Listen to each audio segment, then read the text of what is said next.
Hi everyone.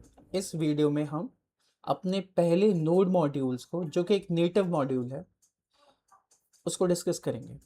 तो वो है फाइल सिस्टम। तो फाइल सिस्टम मॉड्यूल की हेल्प से हम फाइल ऑपरेशंस, जो हमारे सिस्टम में फाइल्स पड़ी हैं, उनके साथ हम CRUD ऑपरेशन परफॉर्म कर सकते हैं। तो यही हम अब अपनी वीडियो में आज कवर करेंगे। तो सबसे पहले हम इंपोर्ट कीवर्ड का यूज़ करके, यानी कि ES6 मॉड्यूल का यूज़ करके FS मॉड्यूल को अपने इस प्रोजेक्ट में रिक्वायर करेंगे और इस FS मॉड्यूल को कंसोल लॉग करके डिबग करके देखते हैं कि क्या क्या इसमें ऐसी प्रॉपर्टीज़ हैं। तो यहाँ पर मैंने डिबगिंग टूल लगा दिया है और अगर मैं रन एंड डिबग पे क्लिक करूँगा तो ये मेरा प्रोग्राम को डिबग करेगा, राइट। और वेरिएबल सेक्शन में हमें FS ऑब्जेक्ट दिख जाएगा। अभी FS ऑब्जेक्ट के अंदर बहुत सारी प्रॉपर्टीज़ हैं। इनमें से कुछ प्रॉपर्टीज़ के बारे में हम बहुत डिटेल्स में पढ़ेंगे, जैसे कि रीड फाइल और read file sync, write file, read name sync, ठीक है। और यहाँ पे एक प्रोमिसेस भी आ रहा है, इसके बारे में भी डिस्कस करेंगे, राइट। तो हर एक फाइल के मेथड का, यानी कि FS के हर एक मेथड का सिंक्रोनस और असिंक्रोनस वर्जन हमें यहाँ पे दिख रहा है। या तो रीड फाइल है और एक रीड फाइल सिंक है, रीड डायरेक्टरी है और रीड डायरेक्टरी सिंक है, यानी कि एक सिंक्रोनस है और एक सिंक्रोनस मेथड है। इसको आज हम डिस्कस करेंगे। तो चलो इसको पहले बंद करते हैं यहाँ से और फिर FS डॉट करके मैं यहाँ पे रीड फाइल सिंक लिखता हूँ। रीड फाइल सिंक एक मेथड है जिसके अंदर जो सबसे पहला पाथ आता है, यानी कि पहला पैरामीटर आता है, वो पाथ है। हमें यहाँ पे एक पाथ देना पड़ेगा फाइल का, जिस फाइल को हमें रीड करना है। तो चलो हम यहाँ पर एक फाइल का पाथ देते हैं, जैसे कि माई इंट्रो। माई इंट्रो एक फाइल है जो कि मेरे इस प्रोजेक्ट पे ऑलरेडी क्रिएटेड है। तो अगर हमें इसको रीड करना है तो ये हमें कुछ रिटर्न करेगा वैल्यू, तो उसको हम कैप्चर कर लेते हैं। और इस वैल्यू को कैप्चर करने के बाद हम इसको कंसोल लॉग करके रखते हैं। जैसे ही मैं ये करूँगा तो यू कैन सी कि हमें यहाँ पे नॉन शेयर्ड बफर लिखा हुआ आ रहा है इसका टाइप, यानी कि ये हमारा एक्चुअल कंटेंट नहीं दिखाएगा हमें। तो चलो एक बात देखते हैं। टर्मिनल में जाके Ctrl+C करके मैं यहाँ पे इसको क्लियर कर देता हूँ और node app.js कमांड रन करता हूँ। जैसे ही मैंने ये रन किया तो यहाँ पर एक बफर टाइप का कुछ बन के आ रहा है। इस बफर को हम इस वीडियो में ना कवर करके आगे आने वाली वीडियो में और डेप्थ में सीखेंगे। तो अभी हम क्या करते हैं, अगर मुझे इस फाइल का कंटेंट रीड करना है तो मेरे पास दो तरीके हैं। या तो मैं इस कंटेंट के आगे टू स्ट्रिंग मेथड लगा दूं, जो कि मुझे इस फाइल का कंटेंट दे देगा, राइट। जैसे कि इस फाइल में क्या लिखा हुआ है, ये टेक्स्ट लिखा हुआ है जो कि अब मुझे रीड करने में हेल्प कर रहा है। कौन? FS मॉड्यूल, ठीक है, बढ़िया। लेकिन एक और तरीका है इस टू स्ट्रिंग के अलावा, जो कि है करेक्टर इंकोडिंग प्रोवाइड करना, जो कि हम इसके सेकंड पैरामीटर में प्रोवाइड कर सकते हैं। अब हमें यहाँ पे बहुत सारे ऑप्शंस दिख रहे हैं। इसमें से अगर मैं UTF-8 को सेलेक्ट करूंगा तो अब हम यहाँ पे देख रहे हैं कंटेंट का जो टाइप है वो चेंज हो गया है। कंटेंट का टाइप अब स्ट्रिंग हो गया है, राइट। अगर मैं इसको कंसोल लॉग करूं तो मुझे सेम आउटपुट मिल रहा है जो मुझे टू स्ट्रिंग मेथड के साथ मिल रहा था। तो बढ़िया है, सही है।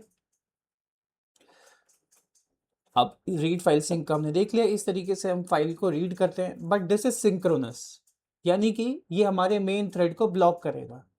जो भी कोड होगा जो मैं इसके नीचे लिखूंगा, यानी कि दूसरा जो कोड होगा उसको ये ब्लॉक करेगा, क्योंकि ये मेन थ्रेड को ब्लॉक करता है। आगे हम एक और मेथड देखते हैं जिसका नाम है रीड फाइल, जो कि इसका दूसरा वर्जन है। ये हमारी फाइल को असिंक्रोनसली रीड करता है। इसमें भी सेम हम पाथ प्रोवाइड करते हैं, जैसे कि अगर मैं माई इंट्रो यहाँ पर प्रोवाइड करूँ .txt और दूसरा पैरामीटर वही UTF-8 करूँ, देन जो आउटपुट मुझे असिंक्रोनस में मिलता है वो एक कॉल बैक के अंदर दिखता है। इस कॉल बैक के अंदर मुझे दो चीज़ें रिसीव होती हैं। या तो अगर इस फाइल के पाथ में अगर कोई एरर होगा तो वो एरर इसके इसमें रिकॉर्ड हो जाएगा, यानी कि इसमें आ जाएगा। सेकंड चीज़ है मेरा डेटा, तो जो भी फाइल का डेटा है वो मैं रीड कर पाऊंगा और वो इसके अंदर प्रेजेंट होगा। अगर मैं यहाँ से कंसोल लॉग लगाऊं और डेटा को कंसोल करके दिखाऊं, ठीक है, तो अगर मैं टर्मिनल में जाऊंगा और node app dot JS run करूंगा तो मुझे मेरे फाइल का कंटेंट दिख रहा है, यानी कि ये सेम तरीका है, यानी कि सेम आउटपुट है जैसा मेरा रीड फाइल से में आ रहा था, but there is a difference. अब वो डिफरेंस क्या है?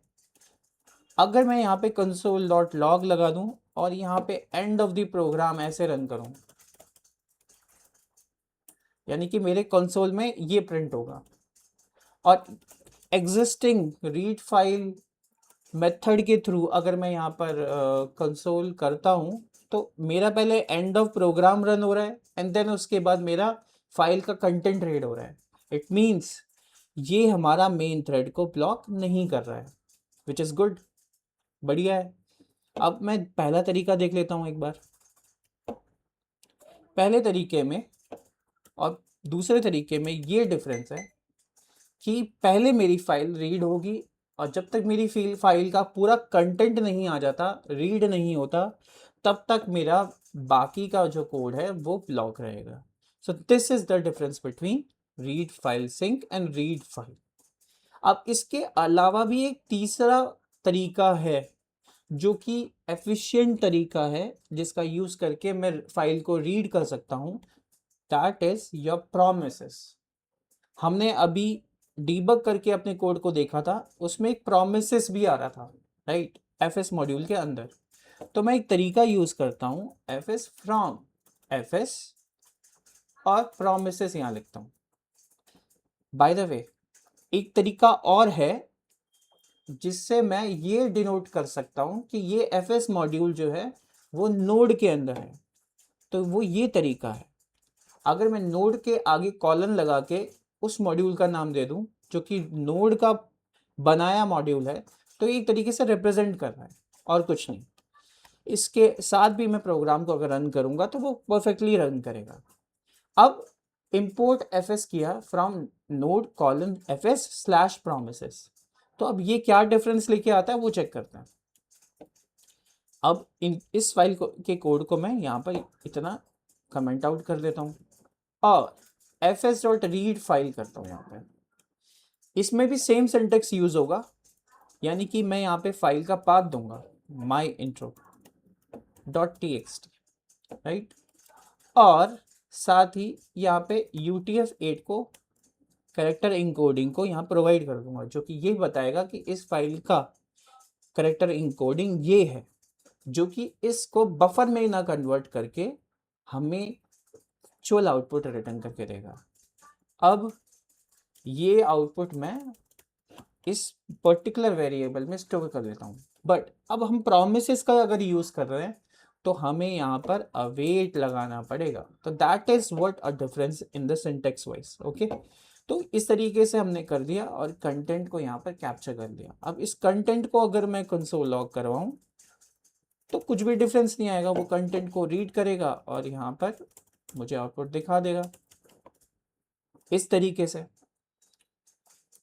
राइट। लेकिन डिफरेंस है, डिफरेंस क्या है कि अगर यहाँ पर मैंने माई इंट्रो की जगह इस फाइल के कंटेंट को रखा जो कि मेरी दूसरी फाइल है content.txt, इसके अंदर मैंने 100 लाइन ऑफ कोड में कुछ प्रिंट किया हुआ है, राइट। अब मैं इसका यूज करूंगा, मैं यहाँ पे content.txt को रन करूंगा और साथ ही मैं एक टाइमिंग बेस्ड इंटरवल का यूज करूंगा which is set interval, right. अब ये एक कॉल बैक फंक्शन लेता है और साथ ही मैं यहाँ पे 5 मिली सेकेंड का टाइमर लगा देता हूँ, राइट।